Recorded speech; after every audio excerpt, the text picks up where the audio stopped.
Did you guys really think I was gonna quit? Don't worry guys, I'm never going anywhere. You're stuck with me. I might slow down, I might speed up. Well, I might slow down.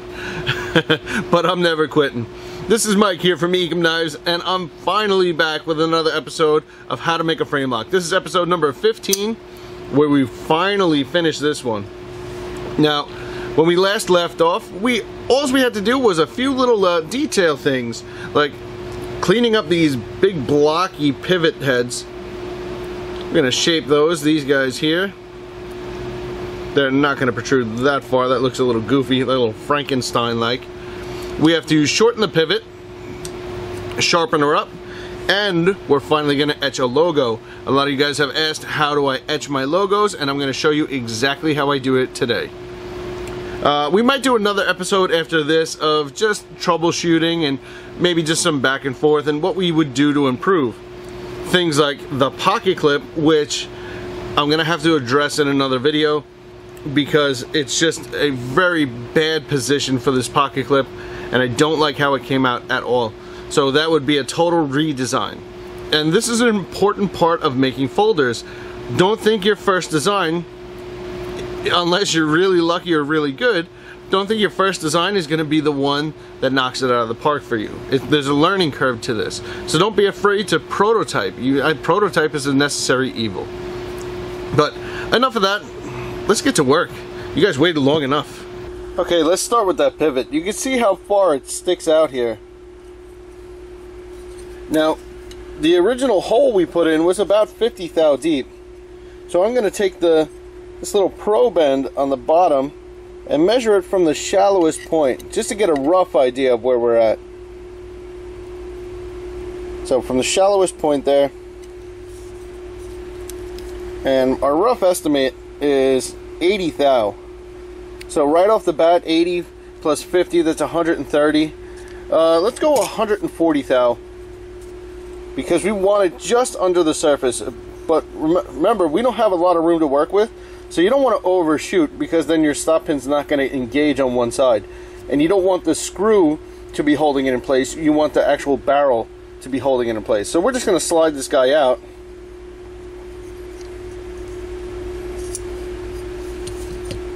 And we'll toss it in the milling machine and shorten her up. There's a 10mm end mill again.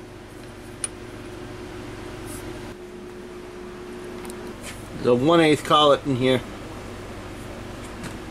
Let's have about that much sticking out.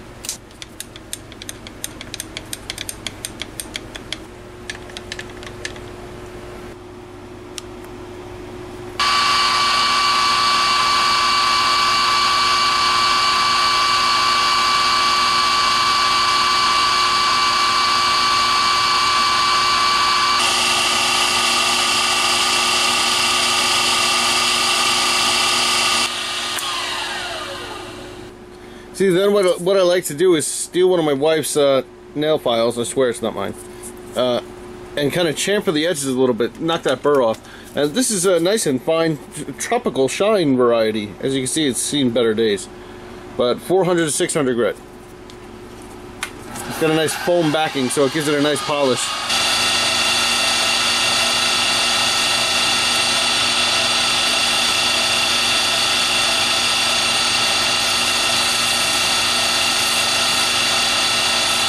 Well, check that finish out. Don't mind my nasty hands, you know, knife shop and all. You're supposed to get your hands dirty in here. Nice, right? Alright, let's see.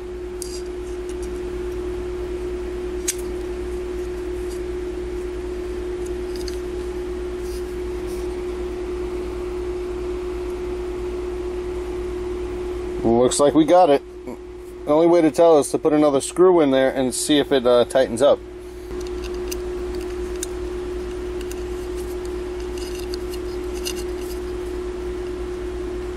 Nice. Nice and tight. And didn't affect the action at all. You don't want to gorilla tighten the stop pin, but you want it in there nice and snug so it doesn't move. Alright. Looking good. Let's tackle that pivot. One thing to note with these Alpha Knife Supply 3/8, I think they are, pivots, is the Torx goes pretty deep, but not as deep as you would think. So don't go crazy here and make these pivots paper thin. You want a little bit of meat, and that's why I kind of shape mine like a cone or a spike. I think it looks cool, and on top of that, it leaves a little bit of meat for the threads.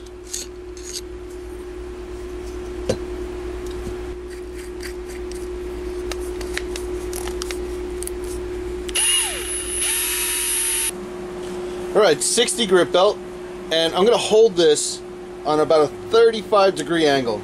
About like that, maybe 35, 45, around there, depending on what kind of shape you want. And I'm just going to kind of let the shape of the pivot tell me where to go. Hold the angle steady if you want a cone or a spike. If you want a dome, move it around like this. Right? We'll go for like a spike or a cone type shape. Now, of course, you don't want to get too aggressive in the center. You want the center to stick up, so you leave a little bit of meat there. And we want the edge about 40 thou thick, maybe 50 thou. I'm not going to measure it. I'm just going to eyeball it. So here goes nothing.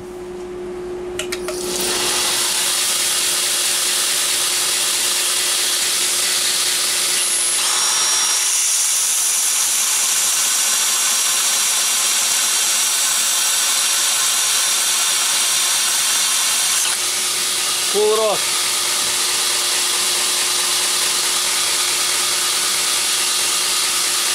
How we look so far.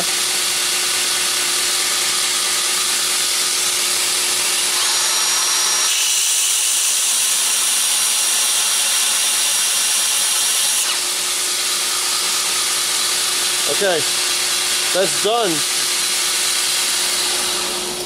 That's done at 60 grit. Show you what it looks like there. We hogged off a bunch of material. Now I'm going to focus on getting all those rough scratches out.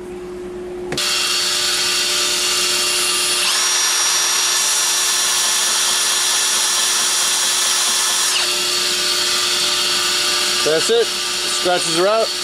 Let's move up to a 320 and let's just make it shiny.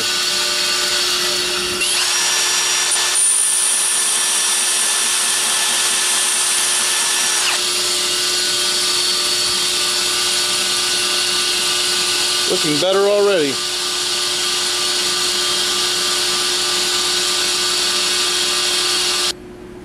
Okay, I got my sanding block with a little bit of leather on it, and I got some 600 grit paper and some 800 grit, and I'm just going to go up through the grits like this now.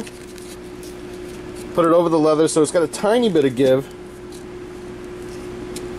Find my angle.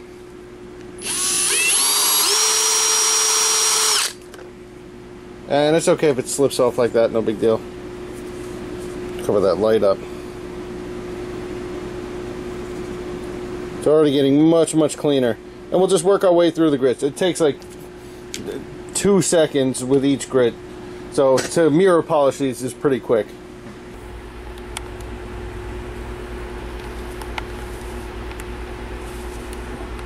That's just the light reflecting off of it. It's kind of a mirror polish. And that took about 5 minutes. Looks much better than it did. Alright. I guess it's time to etch the logo. Alright guys, there's a few things you need to know before you etch your logo, and a few things you need to get. First things first, you need a logo. Whether it be like the little Diablo guy that I got here, or you choose to do something even more basic like a signature, or use your name for your knife company, or whatever you want to do. If you want to go with something nice and simple and basic, that's just my first initial and my last name in a specific font. And I'll send that to them and tell them about the size that I want. And they send me these things, which are stencils. Now, the company I get this from is TUS, T-U-S Technologies. They'll hook you up. I forget who you talk to, but the guy there is very nice, and he was willing to work with me. I had no idea what I was doing, and I called him, and he worked with me. He'll walk you through it. So once you get the stencils, which come in strips like this, so you get like 5 or 6 of them in a strip, and they'll last you a while. order a couple of strips. They're cheap enough. But while you're there, you're gonna need two other things. You need the electrolyte, which will actually do the etching on your, in my case, Personalizer Plus or whatever kind of etcher you're using. So you need the electrolyte, which will give you that nice deep marking or that dark marking, whichever you prefer. Now that is steel dependent. If you're using carbon steels, the electrolyte is different for stainless steels. I use primarily stainless steel, so I went with their EX9B, right? And it works very well. I'm happy with it. Now you also need something to stop the reaction, and this stuff is fairly cheap as well. You don't really need this. You could use baking soda and then oil it, or even Windex and then oil it, and that'll work fine. But you might as well just get the neutralizer. I use their N1 Neutralite. Okay, so you'll also need some rubbing alcohol to clean the blade. Of course, a clean blade. I just washed this in the kitchen sink with some Dawn dish soap. And in my case, a Personalizer Plus etcher. Now, I set mine to medium all the time. So the only advantage of the Plus is it's adjustable, but I never adjust it. I just put it halfway and that's it. I leave it alone. So I don't think it's really necessary to get the upgraded model like I have. The cheaper one will suffice. You just want something that goes to mark and something that goes to etch. Okay, let's jump into it. I like to use this guy right here, is a Panavice, where you can move it all around, do one of these deals, tilt it and turn it and all that stuff. And I basically only use this for etching and small detail work. It's not strong enough to hold up to you putting a blade in there and hand sanding. But for etching and other small tasks, it's nice to have. They are kind of pricey, like 70 bucks I think, for what it is. But if you have something like this, great. If not, you could use a regular bench vise, it's just fine. All right, so we're gonna take our blade, and because we want the logo, Maker's logo always goes on the left side.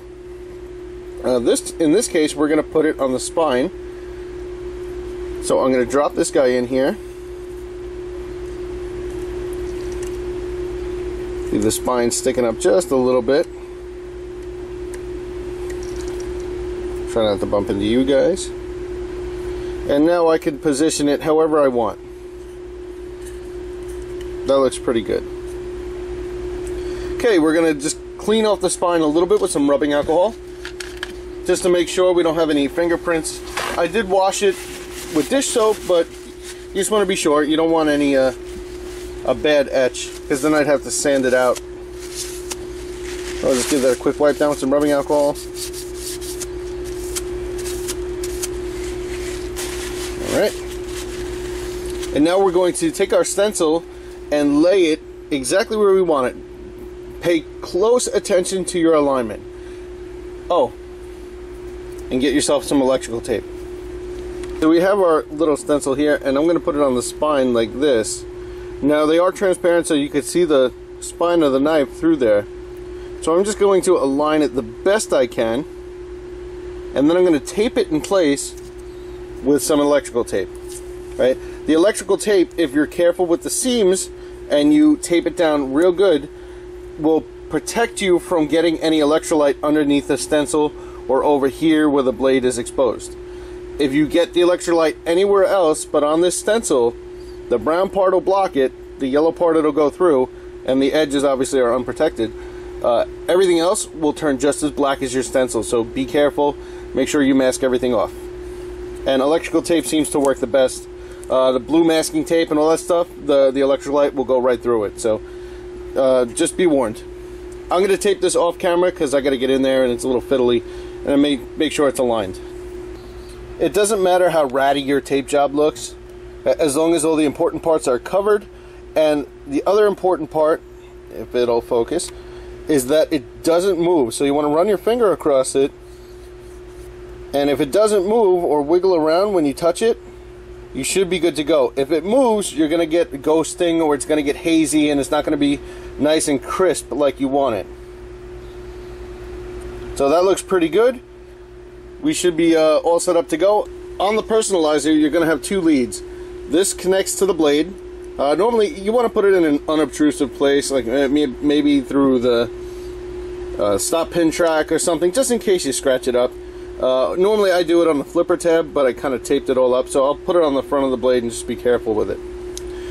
You'll also get this end, which is the etching end, and you'll get these pads and a rubber band with it. Now, after you use it a few times, they get really crusty and nasty, and you'll have to change these out. Like, you see all that junk coming off of it? This one's really crusty and gross, so we're going to change that pad.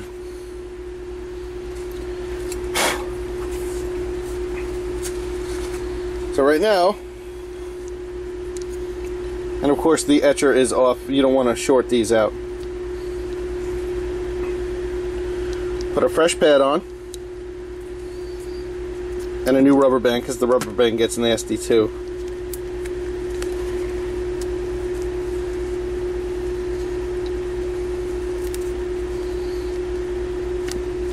You never want the actual etching surface to contact the blade, just the pad with the electrolyte on it.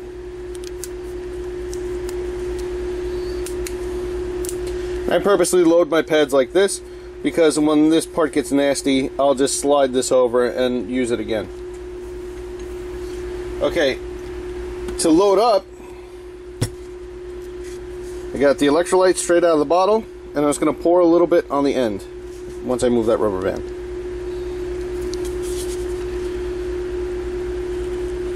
Okay, I'm just going to soak the pad like that. Kind of hard to see, but it's pretty wet. If I shake it, it'll come out, and then I'll dab it on a paper towel just to make sure I got the excess off. This is a brand new pad, so it might absorb a lot, but you don't want to press down on something and have all the electrolyte squeeze out, because then it's going to run all over your blade and make a mess, and it could start etching, so you definitely don't want that. Okay, so load it up, get some of that off, just kind of dab it, and that should be fine.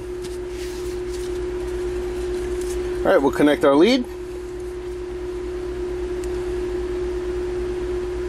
Careful not to scratch anything.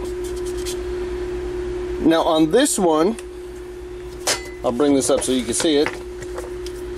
On the personalizer, I have it set to 3, right? That's where I always leave it. And you want it to mark instead of etch. This will give you that nice black. Think of it this way: mark will make it dark, so mark is dark. An etch will dig it out, so it'll make like a deep hole. A lot of guys etch and then mark. I just skip the whole digging the whole thing and just mark. Okay, now we're all set up to etch. One last thing is take a little bit of Windex. Doesn't matter what brand, it's all the same really. And put a little bit on your finger like that. Shake it off and just very gently put a little bit on the stencil. And I really mean a little bit. Let me zoom in so you can see that.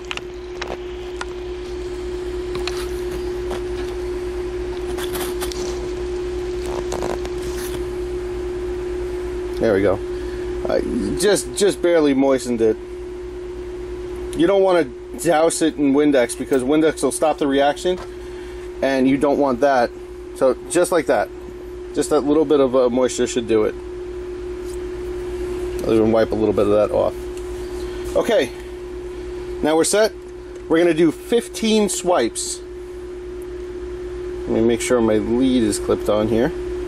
Okay, 15 swipes. Don't linger, but don't go super fast. Make sure you get contact with the entire stencil. So I'll back out a little bit so you can see it. And we'll go.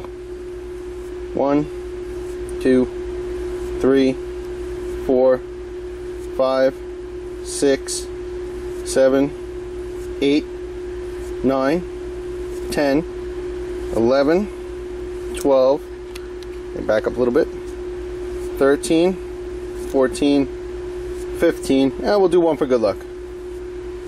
Okay, that on the pad tells you that you actually etched something. So now, before we do anything, before we move anything, I want to take a little bit of this Neutralite on a paper towel. And this stuff, you can be generous with it.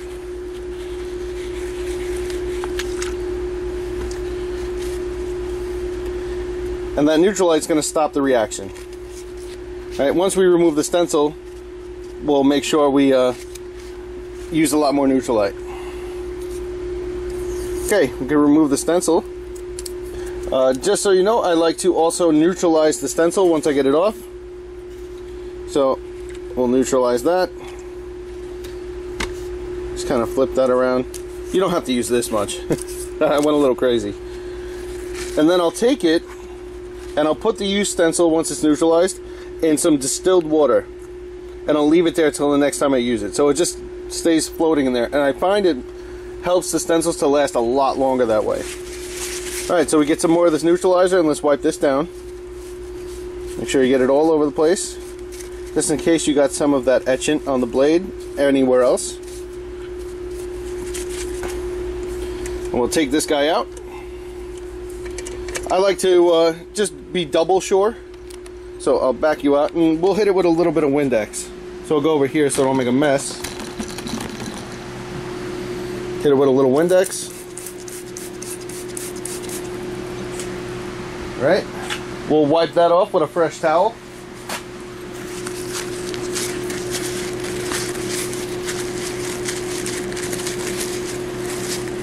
And then last but not least, we're going to oil it. But I've had blades rust on me, and I just want to be I just want to be on the safe side. You don't have to take a WD-40 bath like I'm doing right now.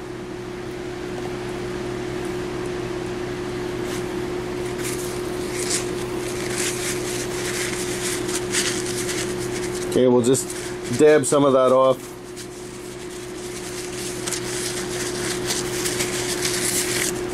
We'll wipe it down and let's take a look at it.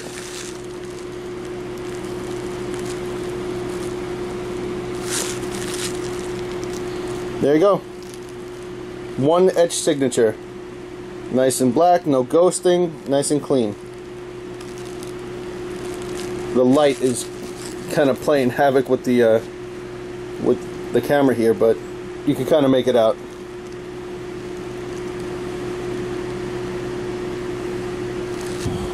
I'm a big fan of sharpening choils. Before I sharpen this, I don't know, I just don't like the unfinished look of a knife that doesn't have a sharpening choil right here, or a Spanish notch, whatever you want to call it. Now for a heat treated blade, if you're going to put one in now, I use my small wheel attachment with a 220 grit belt and a 1/8 inch wheel. It goes pretty quickly. You just got to watch your heat because it's a thin piece of metal and it's very easy to overheat it. I'm going to go right here, right where the plunge starts getting thin.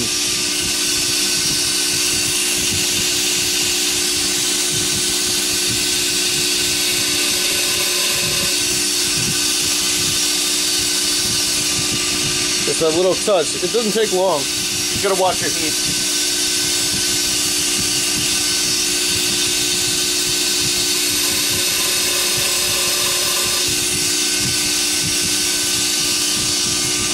There you go. That's all there is to it.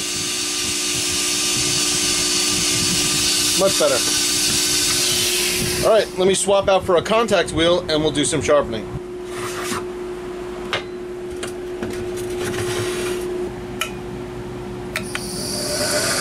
This is my 1-inch wheel setup. I find I get a little bit more control off the 1-inch wheel. You could use the top wheel of your flat platen or a full-size 2-inch wide wheel. I just happen to like this setup. This is a Norton X45 belt. Now normally I wouldn't go this fine. It's about a 320 grit. Normally I'm using a 220, but for some reason XHP likes a higher finish, and we might even take it to a manual sharpening setup after this, just to give it that real nice edge. So we'll get it close on this, and just headphone warning, guys, the belt squeals for some reason when you sharpen on it.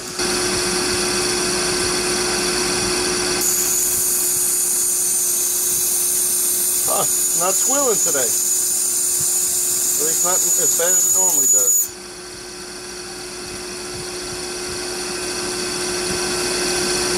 We just did our first pass, trying to keep the grind nice and thin.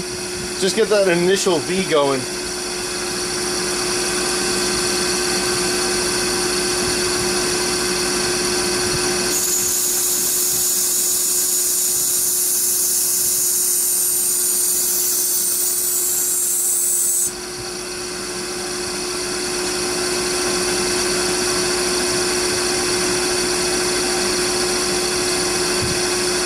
Oh, that's coming together already.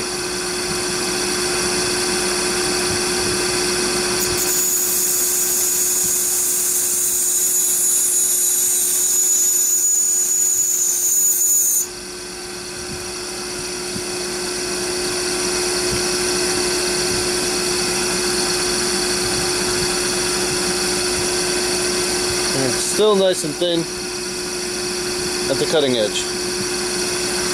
And of course, I'm making sure to dip every pass and keep it nice and cool.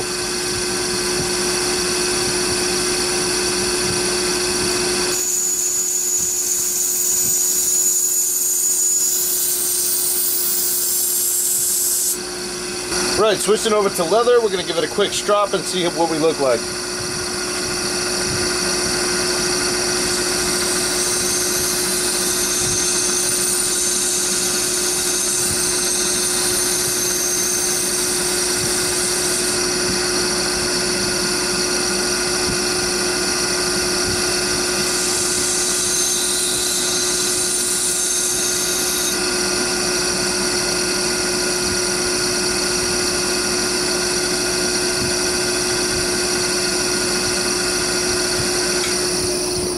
It's sharp, but it's, I think I can get it sharper. Let's see. I mean, it's shaven. I mean, it's not taking much. Ooh, I almost cut myself. Alright, paper test off the grinder. It's actually not bad.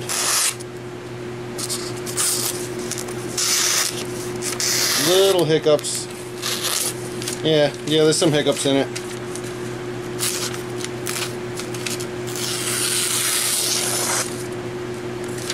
For the most part, it's pretty sharp. Yeah, little hiccups. We can get this better. Alright guys, here's the manual solution, and I completely blame Jeremy at Simple Little Life. So much so that I'm even going to steal his camera shots. Here and here. So, we got it pretty sharp, but I saw Jeremy's video on the Wicked Edge, and I had to have one, so here we are now. And now, when in doubt, you could always take it to the Wicked Edge and just put that extra little finishing touch on it. I can get it pretty sharp, and maybe I'll do a comparison one of these days of a knife maker versus a Wicked Edge, and to see who stacks up better. I mean, this is controlled angles. You really can't beat this. But I'll try. I'll give it an honest try. So anyway, we're going to go through the motions. And this isn't a paid promo for these guys, of course. I bought this with my own money. They are on sale right now, though. This Pro model. I think they're coming out with the next generations of the Generation 4s. But for right now, they're on sale for a fairly reasonable price. They're still very expensive for what they are, but it works and it's easy to use, so I can't complain. I don't know how much you're getting on the other camera. Probably just a shot of my big meat paw in the way.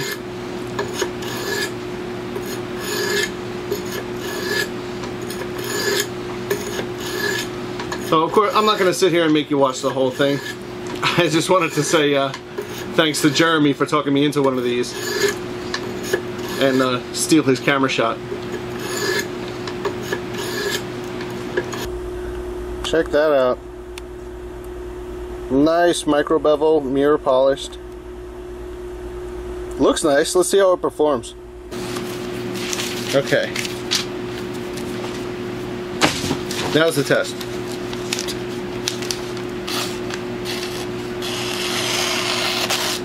Not bad.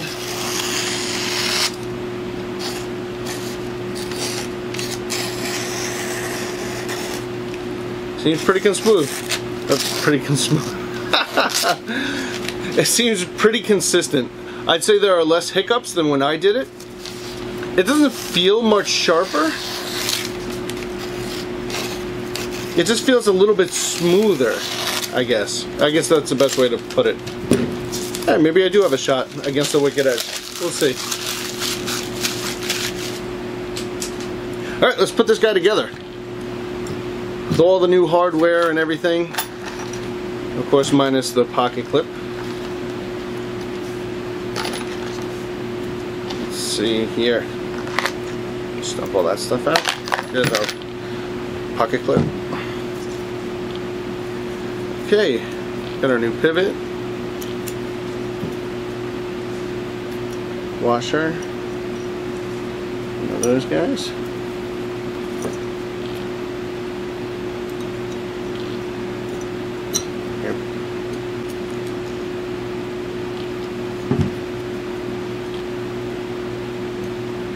Alright, centers. That's good. You're gonna loosen that pivot just a hair.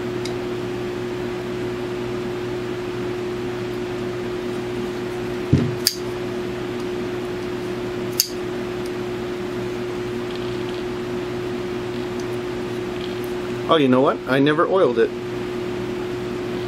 It's okay. We're just gonna put. Oh, I guess we'll put a drop in there. We'll do this.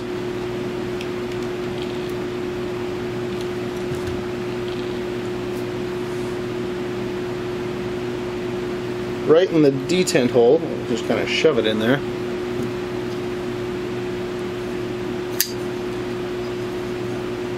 There we go. That's a little better. Let that settle in again. Still a little snug. Loosen up that pivot just a touch more. Make sure my stop pin, if your action is lacking, I guess, check to make sure your stop pin isn't gorilla tight, and also with the pivot. But you might need to tighten those things to get your centering the way it's supposed to be.